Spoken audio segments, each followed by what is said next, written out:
Baik, Assalamualaikum warahmatullahi wabarakatuh. Selamat sore untuk semua. Kepada yang terhormat Bapak Iwan sebagai dosen pada mata kuliah ini dan juga teman-teman mahasiswa semua. Semoga sore ini semua diberikan kesehatan agar presentasi ini dapat berjalan dengan lancar.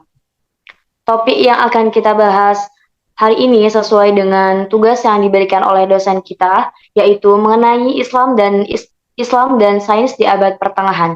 Saya Syifa Fauzia, NIM 21104001074, selaku moderator yang bertugas, akan membantu jalannya diskusi pada hari ini. Sebelumnya, saya akan membacakan rangkaian acara pada siang hari ini, yaitu yang pertama pembukaan, yang kedua penyajian materi, yang ketiga penutup, dan yang keempat masukan dari dosen pembimbing. Acara yang pertama ialah pembukaan yang diawali dengan basmalah, Bismillahirrahmanirrahim. Dan selanjutnya yaitu penyajian materi sebagai inti acara. Untuk itu saya persilakan kepada penyaji. Baiklah, terima kasih kepada Mbak Syifa yang telah memberikan waktu. Sebelumnya, perkenalkan saya Sabira Catherine. Di sini perwakilan dari kelompok 1 akan menjelaskan mengenai Islam dan sains di abad pertengahan. Next.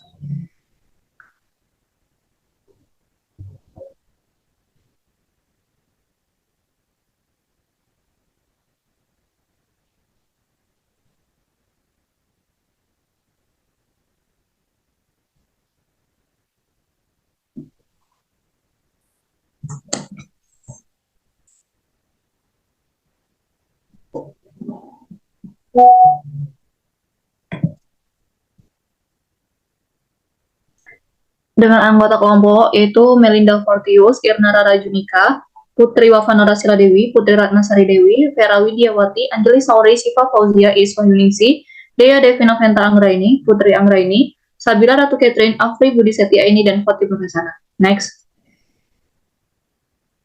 Perkembangan ajaran Islam pada abad pertengahan. Perkembangan ajaran Islam pada abad pertengahan pada tahun 1250 sampai dengan 1800. Perkembangan Islam pada abad pertengahan ini dilakukan melalui 3 jalan yang dilalui untuk memperkenalkan Islam kepada masyarakat Eropa. Ketiga jalan tersebut ialah yang pertama jalan barat, yang mana proses ini melalui jalan barat dimulai dari kawasan Afrika Utara dengan melewati semenanjung Liberia. Para pejuang Islam yang melalui jalan ini dipimpin oleh Tariq bin Ziyad dan dimulai pada tahun 711 Masehi. Perjalanan Tariq dan rombongan ini dikenal antara prestasinya yang mampu melewati pegunungan Pirenia yang pada waktu itu terkenal sangat menakutkan. Namun di kota Poitiers, Tariq dan rombongannya ditahan oleh tentara Prancis yang dipimpin oleh Karel Martel pada tahun 732 Masehi. Akhirnya rombongan Tariq ini dibebaskan oleh Khalifah Umayyah yang berkuasa di semenanjung Liberia. Yang kedua ialah jalan tengah. Rute jalan tengah ini dimulai dari kawasan Tunisia. Rombongan yang melewati jalan tengah ini menuju Apenina dengan melalui Sisilia. Sisilia serta Italia Selatan sempat dikuasai oleh pejuang Islam meski tidak terlalu lama, sebab pada abad ke-11 kedua kawasan tersebut berhasil direbut oleh bangsa Nordia. Next.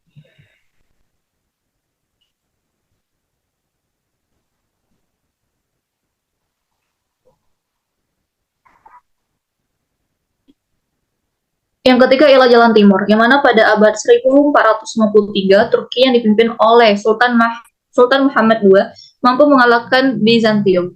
Caranya dengan menyerang Konstantinopel melalui Laut Hitam yang merupakan bagian belakang Konstantinopel. Hal ini tidak diduga oleh tentara Bizantium, sehingga dengan mudah mampu ditundukkan. Setelah menundukkan Bizantium, tentara Turki melanjutkan perjalanan hingga Wina, Austria. Perjalanan dilanjutkan menuju semenanjung Balkan. Kawasan Balkan sempat dikuasai tentara Islam selama 4 abad hingga abad ke-19. Meski demikian, Konstantinopel tetap berada dalam kekuasaan dinasti Umayyah dan berganti nama menjadi Istanbul. Perkembangan Islam mengalami 2 fase, yaitu fase kemajuan dan fase kemunduran. Fase kemajuan sendiri terjadi pada tahun 650 sampai dengan 1250 Masehi, yang ditandai dengan sangat luasnya kekuasaan Islam. Ilmu dan sains mengalami kemajuan dan penyatuan antar wilayah Islam, dan fase kemundurannya terjadi pada tahun 1250 sampai dengan 1500 Masehi. Ini ditandai dengan kekuasaan Islam terpecah-pecah dan menjadi kerajaan-kerajaan yang terpisah. Next. Selanjutnya ialah kehidupan intelektual. Kehidupan intelektual di zaman dinasti Abbasiyah diawali dengan perkembangannya perhatian pada perumusan dan penjelasan panduan keagamaan, terutama dari dua sumber yaitu Al-Quran dan Hadis. Perkembangannya pemikiran intelektual dan keagamaan pada periode ini atau periode Abbasiyah antara lain karena kesiapan umat Islam untuk menyerap budaya dan khazanah peradaban besar dan mengembangkan secara kreatif ditambah dengan dukungan dari khalifah yang waktu itu dengan fasilitas terciptanya iklim intelektual yang kondusif. Sumbangsi pada era ini didukung sikap umat Islam yang terbuka terhadap seluruh umat manusia yang datang berinteraksi dengan mereka. Hal inilah menimbulkan simpati dan dorongan orang-orang non-Arab atau mawali untuk masuk Islam. Next. Selanjutnya ialah adanya perkembangan ilmu pengetahuan pada abad pertengahan. Abad pertengahan sendiri pada tahun 6 sampai 14 Masehi ditandai dengan tampilnya para teolog di bidang ilmu pengetahuan. Hal ini menyebabkan aktivitas ilmiah terkait erat dengan aktivitas keagamaan. Ketika bangsa Eropa mengalami kegelapan, Islam justru mengalami kebangkitan yang dimulai dari lahirnya Nabi besar, yakni Nabi Muhammad SAW pada abad ke-6 Masehi, yang mana pada zaman itu Bani Umayyah, Islam telah menemukan suatu cara pengamatan astronomi pada abad ke-7 Masehi. Dan pada abad ke-8 telah mendirikan sekolah kedokteran dan astronomi, serta Islam telah memperluas pengamatan terhadap ilmu kimia, obat-obatan, ilmu bumi, dan ilmu tumbuh-tumbuhan. Islam juga telah mendirikan penerjemahan berbagai karya Yunani, dan menyebarluaskannya sehingga dapat dikenal dunia barat pada masa keemasannya, serta menegaskan sistem desimal dan dasar-dasar aljabar. Next. Kemudian ialah faktor pendorong kemajuan peradaban Islam pada abad pertengahan. Yang pertama ialah terjadinya asimilasi, yaitu antara bangsa Arab dan bangsa lain yang telah mendorong kemajuan peradaban Islam. Keberhasilan penyebaran Islam di berbagai wilayah baru telah mengenalkan Islam pada kebudayaan yang baru, yang mendorong lahirnya ilmu pengetahuan.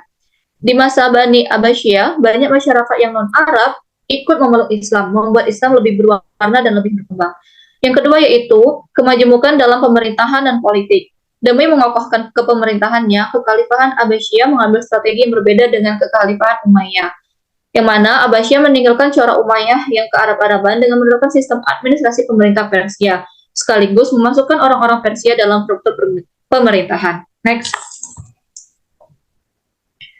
Kemudian, faktor penyebab Islam mengalami kemunduran di periode abad pertengahan, yaitu pada tahun 1250 sampai dengan 1800 Masehi. Yang pertama ialah kurangnya rasa tanggung jawab para pemimpin negara akan pentingnya menjaga wilayah kekuasaan yang luas. Yang kedua, persoalan penduduk yang heterogen menyulitkan penyatuan dalam negara. Yang ketiga ialah lemahnya sikap para pemimpin negara krisis ekonomi yang dialami oleh negara Islam. Yang keempat, merosotnya moral para pemimpin yang berpengaruh pada kedaulatan negara. Yang kelima, tidak ada perkembangan dalam bidang ilmu pengetahuan dan teknologi. Yang keenam, konflik antara kerajaan Islam dan Kristen. Yang ketujuh ialah sistem peralihan kekuasaan yang menimbulkan perselisihan antar umat Islam. Next. Kemudian faktor pendorong kemajuan peradaban Islam pada abad pertengahan. Yang ketiga ialah stabilitas politik dan ekonomi. Salah satu khalifah Abbasiyah yang termasyhur dan berhasil mencapai kejayaan, Harun ar-Rasyid, memiliki strategi dalam memajukan peradaban Islam. Selain politik yang teratur, kestabilan di bidang ekonomi dimanfaatkan oleh Harun ar-Rasyid untuk membangun sektor sosial dan pendidikan. Misalnya dengan pengadaan infrastruktur dan fasilitas umum yang menunjang proses belajar masyarakat. Stabilitas politik dan ekonomi telah mendorong kemajuan sains dan teknologi umat Islam di masa itu. Kemudian yang keempat, maraknya gerakan penerjemah. Gerakan penerjemah sendiri sangat ambil andil dan itu sangat besar dalam membantu penyebaran ilmu pengetahuan, bukan hanya di kalangan penguasa dan intelektual, tapi juga di awam. Next. Kemudian masa kemunduran pada tahun 1250 sampai dengan 1500. Awal kemunduran peradaban Islam sendiri dimulai di Baghdad, yang merupakan ibu kota Bani Abbasiyah dan pusat peradaban Islam.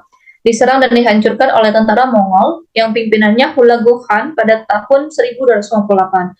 Tentara Mongol sendiri, pimpinan Hulagu Khan, menyerang Baghdad setelah Khalifah Bani Abbasiyah saat itu, Al-Muqtasim, menolak menyerah. Invasi yang dilakukan Hulagu Khan berlangsung brutal dan terjadi pembantaian lebih dari 1 juta penduduk Baghdad. Tindakan brutal ini menghancurkan peradaban Islam baik secara fisik, psikis, sosial, politik, dan populer.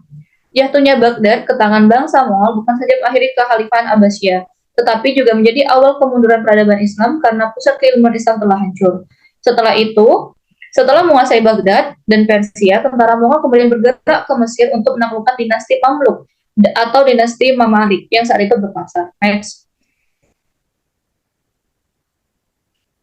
Kemudian masa kemunduran tahun 1250 sampai dengan 1500, pada umumnya yang menjadi penyebab diantaranya ialah sebagai berikut. Yang pertama, tidak menjaga dengan baik wilayah kekuasaan.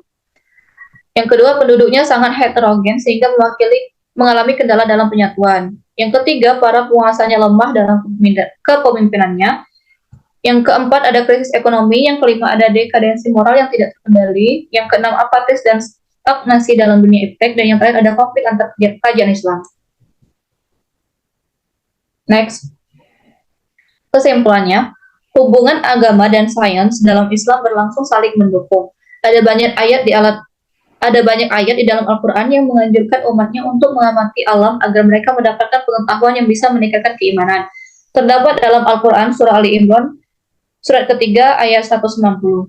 Sejarah Islam pada abad pertengahan membuktikan hal itu. Pada saat itu, setelah keruntuhan kerajaan-kerajaan kuno terakhir seperti Romawi dan Persia, umat Islam mencapai kejayaan peradaban yang gilang gemilang dalam sains dan teknologi.